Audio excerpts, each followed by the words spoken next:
Bonjour à tous à m'éveiller, bienvenue sur cette vidéo, j'espère que tout se passe bien pour vous et que vous vous portez bien. Merci à tous ceux qui likent, qui commentent, qui partagent les vidéos, ça me fait vraiment très plaisir de lire vos commentaires. C'est toujours enrichissant, c'est toujours très sympathique à lire. Donc merci pour ça. Merci de continuer à soutenir cette chaîne et continuer à faire grandir les Grégor d'amour qui entourent cette chaîne. Ça fait vraiment beaucoup, très plaisir de votre soutien. Je vous remercierai jamais assez pour ça. Aujourd'hui, j'avais envie de vous parler, pour l'avoir vécu encore une fois hier soir, pourquoi en fait, dans notre vie, quand on a déjà travaillé sur une blessure, sur une relation, sur une situation, pourquoi est-ce que ça se représente de nouveau plusieurs fois? Parce que ça peut être un peu décourageant de se dire, bah voilà, j'ai travaillé du coup sur cette blessure, je pensais que c'est bon, que c'était réglé, et pourtant ça réapparaît de nouveau dans ma vie quelques temps plus tard, forcément pas quelques instants, lapsus, plus tard, quand je pense que pourtant c'est réglé, que c'est fini, que j'ai pu à y revenir. Alors, on évolue en fait de manière spiralaire, comme ça. Hop, voilà. D'ailleurs, dans l'éducation nationale, ça me fait rire quand ils parlent d'enseignement spiralaire. C'est un peu ce qu'on vit dans notre vie quotidienne. Donc, à un instant T, on a pris conscience d'une de nos blessures. On va commencer à aller travailler dessus. On va aller travailler sur la première couche de cette blessure, ce qui est le sommet de l'iceberg. J'ai cette blessure-là, j'en prends conscience, ça me fournit telle émotion. Tiens, mes déclencheurs, c'est ça, ça et ça. Et comment est-ce que je réponds quand on a appuyé sur les boutons et que le déclencheur, qu'est-ce qui provoque en moi en fait? Et je réagis toujours de la même manière, parce que c'est fait comme un circuit imprimé. Lorsque j'ai eu cette blessure originelle, cette blessure d'ailleurs, pas forcément originelle, hein. Les originelles forcément ce sont les plus marquantes, les plus impactantes, c'est sur celle-là que j'ai dû travailler moi hier, ça peut être sur tous les types de blessures, ok. Donc j'ai eu cette blessure-là qui m'a provoqué des sentiments, des émotions, qui m'a provoqué des pensées, qui a fait naître en moi un comportement que j'ai adapté pour pouvoir survivre à cette blessure d'origine. Forcément, si c'est une blessure, ça fait pas plaisir, c'est pas positif. Du coup, j'ai travaillé sur la première couche. Les choses se passent, la vie continue, hein, se déroule, j'avance sur d'autres domaines, hein, les guides m'amènent vers autre chose, et hop, là, revient ici dans mon champ de vision, si je puis dire, hein, revient porter à mon attention de nouveau cette blessure. Bah, pourtant j'ai déjà travaillé dessus, comment ça se fait? Comme c'est en spirale, ok, votre âme, vos guides vont dire, bon, là, la partie humaine, elle a compris ça, ça et ça, bien, elle a déjà commencé à épurer un petit peu, et ben allez, on va aller voir un petit peu plus en profondeur. Et on descend comme ça, on passe du sommet de l'iceberg à aller voir en dessous ce qui se cache vraiment. Bien souvent, une blessure va vraiment avoir plusieurs niveaux de profondeur, ça va vous toucher à divers niveaux en fait. Il y aura les choses que vous pourrez voir qui sont visibles parce que c'est dans le conscient, et puis il y a tout l'inconscient qui se joue avec tous les mécanismes qui justement ne nous sont pas apparents. Et c'est pour ça qu'on va aller quelque part désamorcer petit à petit cette blessure. Comment ça s'est présenté pour moi? Comme ça, vous pouvez faire un lien avec ce qui vous arrive dans votre vie personnelle. Donc là, peu importe quel domaine est touché par cette blessure, peu importe ce que ça vous fait, voilà comment ça se présente. Donc, je vis ma vie, voilà, je fais tranquille, quoi. Et là, plusieurs personnes qui ont des messages, je vous rappelle, on est tous interconnectés. Donc, à partir du moment où vous rencontrez vos frères et sœurs d'âme, nous avons des messages les uns pour les autres. Ça s'impose, c'est limpide. Il y a de plus en plus, là ici en 2026, des flashs intuitifs qui apparaissent. On est en train de parler avec quelqu'un d'un sujet X ou Y, la personne, hop, elle a un truc qui lui apparaît dans la tête, là, un flash intuitif, elle sait. Les guides passent par les autres personnes pour vous faire comprendre les choses que vous ne pouvez pas voir parce que ça vous touche trop, il y a trop d'affect et que du coup il y a la tête dans le guidon. Okay, des années que je suis dedans, et ben il y a toujours des choses que je ne vois pas du tout. Ok, j'ai le nez dedans, ça me touche trop, ce sont des blessures qui sont là, qui sont présentes depuis, celle sur laquelle j'ai travaillé par exemple depuis l'âge de mes 7 ans, eh ben je le vois pas en fait, pourtant ça crève le nez, ça crève les yeux, pardon, ça se voit comme le nez au milieu de la figure pour d'autres personnes parce qu'ils ont le recul nécessaire. Pour moi, ça m'apparaît pas. Eh ben il n'y a aucun souci d'aller prendre les conseils éclairés de vos frères et sœurs d'âme, parce que les guides sont passés à travers eux pour vous transmettre les messages que votre partie consciente n'arrive pas à capter, que votre mental bloque pour X ou Y raison. Donc là, ça faisait quand même 2 personnes qui me disent, sans qu'on ne parle de rien, hein, ok, c'était le message qui leur arrivait comme ça. Bon, Laetitia, là, il y a encore un souci à gérer. Je ressens une blessure. D'ailleurs, merci aux frères d'âme et à la sœur d'âme qui se reconnaîtront de m'avoir transmis les messages, parce que ça m'a permis d'avancer dessus, du coup. Donc, ils me disent tous les deux, il y a un truc, il y a encore une blessure qui n'est pas réglée, et ça provoque chez toi une tristesse qui est extrêmement profonde. Elle est dans l'inconscient. La plupart du temps, voilà, je suis plutôt d'humeur joyeuse, voilà, pas de souci là-dessus. C'est comme une toile de fond, en fait. Et un de mes frères d'âme, d'ailleurs, me dit, tiens, il y a même de la colère qui est associée à ça. Ma sœur d'âme me dit, c'est en lien avec tes parents. Des parents. Je vois une image de parents. Puis là, sur le coup, non, enfin, je suis déjà allée régler ce qu'il y avait à régler, j'ai pas de choses qui m'apparaissent particulièrement. Bon, ça fait quand même 2 fois qu'on me le dit, je vais aller voir ce qui se passe.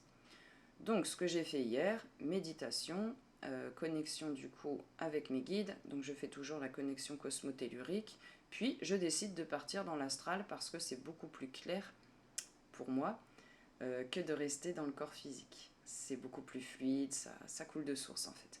Donc je vais dans l'astral et je me souviens que j'ai des guides qui viennent très très régulièrement. Donc j'ai un de mes guides principaux, l'archange Métatron, qui se présente. Et puis, alors là c'était drôle, je me souviens, je vois donc Jésus, mais sous forme un peu, comment je pourrais dire ça ? Métatron et Jésus, quand ils sont venus, c'est un peu comme si ça faisait... J'étais dans une bande dessinée, en fait. D'ailleurs, je me dis instantanément, tiens, c'est bizarre, je les vois absolument pas comme ça d'habitude. Comment ça se fait que là, j'ai un peu l'impression d'être une BD ? Et je comprends tout de suite que je vais aller travailler, du coup, sur mon enfant intérieur. Voilà, donc c'est tout des choses qui arrivent, toujours pareil, par le cerveau droit, donc sous forme de vagues d'énergie que votre mental traduit en langage compréhensible. Donc là, pendant que j'étais dans l'astral, je comprends que je me retrouve dans un univers un peu enfantin, donc je comprends que je vais aller travailler sur l'enfant intérieur du coup. Je ne me souviens plus bien des détails, hein, quand on part dans l'astral, en fait, vos guides vous emmènent là où vous devez aller. Je me souviens clairement quand même que quand j'ai pris le vortex, hein, moi je m'attendais à aller dans les annales akashiques, voir le livre de vie, en fait, bon pas du tout, les guides vous emmènent là où vous avez besoin d'aller. J'ai la très nette sensation d'un toboggan, mais encore plus fort que d'habitude. Où vraiment là, ça tournoyait, ça plongeait, donc je comprends que j'allais profondément dans l'inconscient en fait. Et forcément, ça touchait une des blessures originelles. Originelle, bon ouais, bref. Donc une des blessures de base. Et je me retrouve de nouveau, encore une fois, à l'âge de 7 ans. Et puis là, je dis au guide, je ne comprends pas, j'ai déjà travaillé sur cette blessure plusieurs fois, je me sens en paix par rapport à ça, mais où est le problème ? Et là surgit dans ma tête le pardon. Oui, tu as avancé sur ta blessure, tu as déjà fait ça, ça et ça, c'est très bien. Il y a encore un lien qui te relie à cette blessure-là, et c'est un lien de tristesse, c'est un lien de colère que tu n'as toujours pas épuré parce que tu n'as pas encore complété le travail qu'il y avait à faire. Le travail qu'il y avait à faire hier, c'était un travail de pardon. Je crois que j'en ai déjà parlé dans d'autres vidéos. Donc j'avais un travail de pardon à faire envers mes parents terrestres, là, dans cette vie, dans cette incarnation, et envers moi-même. Et c'est là où c'est super intéressant quand on fait des voyages astro-conscients ou qu'on comprend ces guides, qu'on comprend ce qu'ils veulent vous dire, parce qu'on gagne des mois et des mois de blocage de frein en se disant mais pourquoi on me ramène toujours à ça et je ne comprends pas ce qu'on veut me dire en fait. Quand on n'arrive pas à aller dans l'astral ou qu'on n'arrive pas à comprendre ses guides, on s'appuie sur ses frères et sœurs d'âme, ses amis, dans la famille, pardon. On utilise en fait tous les moyens qu'on a à notre disposition, donc pour ça il faut être d'accord pour aller se... Pardon. Ah, décidément, attendez, je vais boire un petit peu d'eau. Voilà, ça va mieux. À chaque fois que j'essaye de transmettre, il y a toujours un truc au niveau des chakras de la gorge. Bref. Donc du coup, je comprends que je dois faire cette histoire de travail de pardon. Donc je fais ok, sur quoi je dois faire le travail de pardon ? Pourquoi ? Puisque quand je sonde, J'ai pas de ressentiment, j'ai pas de rancœur. Enfin, voilà, je comprends pas trop sur quoi je dois faire le travail de pardon. Et donc là, ce qu'ils ont fait, c'est qu'ils m'ont montré comme un film, vraiment, qui se déroulait pour me faire comprendre par image ce que mon enfant intérieur à 7 ans a vécu quand la blessure originelle est apparue, la fracture qui s'est créée. Donc, je fais la version rapide. À 7 ans, âge de raison, mes parents me disent, comme tous les parents disent, hein, que le Père Noël n'existe pas. Une fois de plus, le Père Noël, je me fichais totalement du fait qu'il n'existait pas. Ça faisait déjà un moment que je me doutais que c'était pas le cas, quoi. Ce qui m'a vraiment, vraiment profondément blessée, et je savais pas à quel point ça avait été un tsunami dans mon monde d'enfant, ça a été le fait, en fait, de me sentir séparée de la source, séparée de tout ce en quoi je croyais depuis que j'étais en âge d'imaginer, de penser, de raisonner. Je m'étais construit tout un univers, en fait, à l'intérieur duquel j'étais déjà connectée à tout, en fait. Pour moi, j'étais connectée avec tout ce qui était les esprits, la nature, les elfes, les nains, les fées, etc., les trucs célestes. J'avais déjà beaucoup de visions avec des messages qui apparaissaient dans les nuages, des messages qui apparaissaient partout dans la nature, en fait. Et pour moi, c'était du concret. En tant qu'enfant, on ne se met pas les barrières qu'on a en tant qu'adulte. Donc pour moi, c'était juste tout à fait cohérent, en fait. Tout mon univers tournait autour de ça. Lorsque les parents ont dit ça n'existe pas, le Père Noël, mais enfin, comment t'as pu croire ces choses-là, c'était évident, quoi. Ce que ça m'a fait, en fait, ils m'ont montré ça, les guides, sous forme de... J'avais tout un univers qui était coloré, avec des tas d'êtres de partout, qui voltaient, de partout, je voyais les elfes, etc., comme je vous dis, hein. C'était mon univers. Et là, c'est comme si c'était devenu un champ de ruines. J'ai vu comme un feu, en fait, ouais, c'était vraiment un feu, une dévastation. Et ça a brûlé, en fait, tout mon univers. Donc tout ce qui était fait de couleurs, d'harmonie, de paix, j'ai encore des frissons rien que d'en parler. Tout ce qui constituait, quelque part, mon identité. Tout ce que je percevais comme tellement concret, tellement réel, simplement les humains n'étaient pas prêts à voir ce que moi je voyais, à se connecter avec ce que moi je connectais. Et ça ne me posait pas de souci, en fait, de savoir que les camarades d'école, ils n'étaient pas dans le même univers. C'était mon univers intérieur, celui dans lequel je me réfugiais la plupart du temps, en fait. Parce que c'était super riche, parce qu'il y avait beaucoup de rencontres. Je vivais notamment à travers les livres. Hein. Quand je voyais les aventures, vraiment, je connectais avec tout ce monde-là. J'ai toujours été très connectée avec tout ce qui est univers fantastique. Tout simplement, ça réveille des choses qu'on sait. Bref, donc je vois vraiment un champ de ruines. En fait, il n'y a plus rien. Tout ce qui constituait mon univers intérieur avait été complètement détruit. Il restait juste des petits patchs. Là, des petits patchs, j'aurais dit, allez, des petits trucs d'herbe, là, un tout petit peu de couleur verte, d'ailleurs, je me souviens de ça. Il restait plus que ça. Des petits trucs épars, là, à droite, à gauche. Franchement, ça faisait pitié par rapport à ce que c'était auparavant. C'est comme si on avait retiré toute substance à l'intérieur, en fait. Et du coup, ce que ça a fait, je peux pas dire que ça a fait un genre de dépression, ce serait fort, allez, mettre ça à l'image de 7 ans, quoi. Mais ça a été un genre déjà de désillusion, de me dire, en fait, tout ce à quoi je croyais et tout ce qui faisait en sorte que cette vie sur Terre, ici, qui est lourde, qui est dense, qui est pesante, elle valait le coup, il n'y a plus rien. Et ça a laissé place à une tristesse immense. C'était immense. Je vois à ce moment-là, une fois que j'ai compris le message, mon enfant intérieur. Donc je vois la petite Laetitia, 7 ans, qui avait déjà sa petite coupe au carré, tout ça. Et puis quand elle a levé la tête, hein, c'était... Voilà, qu'est-ce que c'était fort. Elle pleurait vraiment, ça coulait, ça coulait, ça coulait. J'ai plus rien, j'ai plus d'univers, j'ai plus d'endroit où je peux vivre, en fait. Donc il reste juste le monde d'adulte, le monde des responsabilités, ce monde physique dans lequel je ne me reconnais pas, dans lequel je ne trouve pas ma place, et il n'y a plus que ça. En dessous de la tristesse qui était vraiment dévastatrice, hein, franchement, rien que d'y repenser, vous voyez, je reconnecte un peu avec ça, c'est fort. Il y avait en dessous une colère qui était sourde, une colère vraiment qui était profonde, qui n'avait pas vraiment d'endroit vers quoi aller, vers où aller, parce que j'étais pas en colère contre mes parents. Ils avaient simplement fait leur boulot de parents, en fait, quoi. C'est tout. Donc je voyais bien que c'était pas de la méchanceté, tout ça, rien du tout, rien à voir avec ça. C'est comment moi j'ai réagi enfant à cette chose-là. Parce qu'au final, quand je l'ai fait, moi je l'ai dit à mes enfants, ça n'a pas du tout eu la même conséquence que ça avait eu pour moi en fait. Donc ça faisait partie de mon chemin personnel, c'est tout. C'était à moi de comprendre ça. Et du coup, et donc je comprends que c'est bien, je dois commencer par avancer sur la guérison de l'enfant intérieur, où j'étais déjà allée plusieurs fois, hein, je l'avais déjà rassuré un petit peu.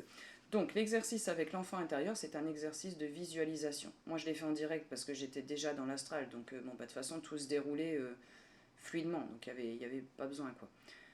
Quand on va pas dans l'astral, c'est pas grave, on comprend qu'il y a quelque chose à faire avec l'enfant intérieur, et bien on fait c'est le même exercice, un exercice de visualisation. Donc là, mon enfant intérieur était face à moi en train de pleurer comme c'est pas permis. Je lui ai apporté tout ce qui m'avait manqué à cet instant T. Du soutien, le fait de... En fait, je lui ai expliqué que, arrivé à peu près à la quarantaine, là, un petit peu avant, j'ai reconnecté avec tout ce monde-là. Et je lui ai expliqué, en fait, c'est toi qui avais raison du haut de tes 7 ans. Tout ce que tu savais être vrai, oui, j'ai des frissons quand j'en parle, c'était réel. En fait, c'était toi qui avais raison. Tu as donné ton pouvoir personnel à d'autres, tu as laissé d'autres détruire entièrement ton univers intérieur. Parce que les parents étant la figure d'autorité, étant un pilier, étant un soutien, leur parole était d'or, quoi, en fait, à cette époque-là, quoi. J'avais pas encore conscience que, bien sûr, comme tout le monde, ils avaient leurs blessures, tout ça, évidemment, comme tout le monde. Donc j'avais laissé faire ça. Donc après avoir rassuré mon enfant intérieur sur le fait qu'en fait ton univers il existait bien, c'est toi qui avais raison, ça fait un peu toujours la même chose, elle a arrêté de pleurer et elle a commencé à venir s'intégrer. La chose n'a pas encore été faite complètement. J'ai compris intellectuellement tout ce qu'il y avait à faire, il y a encore une histoire de latence entre le moment où elle va vraiment venir s'intégrer parce que là vraiment il n'y aura plus aucun résidu, il n'y a plus rien qui me le relie à ça. Cette blessure est guérie. J'en suis pas encore à ce stade-là, il y aura sûrement encore une ou deux fois des petites choses à aller faire dans l'astral, on verra bien quand ça se présentera. En tout cas là je sentais que c'était fini. Une fois ce travail-là fait, j'ai entamé ensuite le travail de pardon. Donc c'est toujours un exercice de visualisation, j'ai visualisé mes parents et je leur ai parlé comme s'ils étaient face à moi. Et là je leur ai dit ce que moi ça avait provoqué, que je venais de comprendre juste avant. Alors que je vous dis j'avais déjà travaillé dessus. Le travail de pardon, c'est toujours pareil, ce n'est pas une histoire de bon bah voilà tu m'as fait mal donc allez hop on oublie tout, c'est pas grave je t'en le joue puis vas-y hein, tu peux y aller. C'est se libérer soi-même de fardeaux qu'on porte intérieurs en lien avec d'autres personnes. Là ce qui me tenait encore aux parents c'était le sentiment de m'être fait trahir. Ma blessure de base d'âme c'est la trahison. J'en avais conclu à ce moment-là j'imagine et ça avait continué un bon moment dans ma vie. Les personnes qui sont le plus proches de toi, qui représentent notamment l'autorité, vont te trahir. Donc il faut faire attention, il ne faut pas trop ouvrir, il ne faut pas trop machin, parce que sinon tu vas te le reprendre dans la figure. Donc je leur ai pardonné à eux le fait d'avoir annoncé ça, etc. Et je me suis pardonné à moi le fait d'avoir donné mon pouvoir intérieur, d'avoir laissé d'autres personnes détruire tout mon univers, alors que je savais au plus profond de moi-même que mon univers était là et qu'il était réel et qu'il existait. Si je vous partage tout ça, c'est pour vous dire que vous aussi, forcément, vous avez des choses comme ça qui vous reviennent de manière cyclique, de manière périodique. D'ailleurs, je serais vraiment très heureuse, très intéressée de voir quel est vous le domaine qui vous impacte. Est-ce que vous avez conscience comme ça de choses qui reviennent fréquemment, qui reviennent être portées à votre attention parce que là, ce qu'on vous demande, c'est d'aller travailler sur tel ou tel sujet. L'enfant intérieur, une blessure d'âme, un travail de pardon à faire, une visualisation, bon, enfin, peu importe, apaiser une émotion, enfin voilà, tout ce qui vous vient. Et que tant qu'on n'a pas compris ça, ça nous revient encore et toujours par diverses formes. Mais ça reviendra toujours jusqu'à temps qu'on soit allé travailler dessus. C'est pas une punition, c'est pas pour nous faire souffrir, c'est pas pour nous faire revivre encore et encore des anciens traumas. C'est pour pouvoir alléger au fur et à mesure la souffrance avec laquelle on vit. Parce que tant qu'on n'a pas totalement épuré ça, on vit avec de la souffrance. Et elle peut être latente, elle peut être comme ça, sous-jacent. Les moments où on est obligé de se poser, on est obligé de ralentir, c'est souvent des moments d'ailleurs quand on a quelque chose à régler qu'on va essayer d'éviter un maximum. On va faire de la fuite en avant, on va toujours être occupé, toujours des choses à faire, hein, pour ne pas aller voir dedans ce qu'on sait devoir aller voir. Mais franchement, pour l'avoir fait, et un nombre incalculable de fois, et je recommencerai tant qu'il y a des choses à épurer, ce qu'on en retient, c'est un sentiment de liberté, c'est une sensation de soulagement intense, c'est une sensation de paix et d'harmonie intérieure, qu'on n'a pas besoin du coup d'aller combler autrement.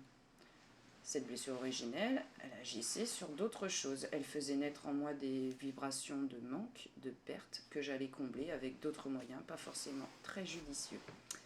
Donc ça m'a permis, hop, de faire toujours pareil, des effets qui se coulent, des liens entre, tiens, t'as toujours ça qui est actif en toi. Comment tu compenses? Ah, bah tu compenses avec cette habitude-là, qui n'est pas vraiment bonne pour toi. C'est ok quand c'est un petit peu de temps en temps, quand ça arrive dans l'excès, là c'est pas bon. Donc ça m'a permis de remettre toutes les choses à plat en fait. Et aujourd'hui quand je me suis réveillée, quand je me scanne là, intérieurement, c'est calme, c'est tranquille. J'ai l'image d'un lac en hiver avec une lune au-dessus, je ne sais pas pourquoi. Mais en tout cas, je me sens en paix. Il n'y a plus un tumulte intérieur, il n'y a plus une colère. Donc je vous dis, il y a encore un petit peu de tristesse dedans, je la sens encore. Mais par rapport à ce que c'était, d'avoir pu mettre le doigt dessus, oh, qu'est-ce que ça fait du bien. Voilà ce que j'avais à vous dire ici pour l'enseignement. Surtout, gardez courage. À chaque fois que vous avez un petit coup de mou, un découragement, n'hésitez pas à demander de l'aide à vos guides. Dialoguez avec votre âme, demandez-lui de vous envoyer des signes, des encouragements. Prêtez attention aux signes qu'on vous envoie partout sur votre chemin. Que ce soit des signes physiques, des plumes, des cœurs, des papillons, des coccinelles, des libellules, enfin voilà, des choses qui arrivent à vous quand vous en avez besoin, qui tournent autour de vous, qui attirent votre attention, que ce soit les mots de personnes que vous croisez, d'amis, de la famille, peu importe. Prenez tout ce qui vient à vous parce que c'est vraiment un chemin du petit poussé qui vous aiguille en fait et qui vous permet de comprendre à l'instant T, j'ai avancé sur telle chose et je reçois les bénéfices dans le monde extérieur. Le monde extérieur me renvoie les avancées que j'ai fait dans le monde intérieur. Et vous allez voir, c'est impressionnant, comme dès qu'il y a un switch, tout change à l'extérieur. Là, depuis une paire de jours, je n'arrête pas de croiser des personnes que je ne connais pas. C'est des grands sourires, c'est toujours que des trucs d'encouragement, de validation. Et bien, ça fait un sacré bien, quoi. Sur ces belles paroles, je vous souhaite à tous une excellente journée. Je vous dis à très bientôt pour d'autres vidéos. Prenez soin de vous. Bisous, bisous.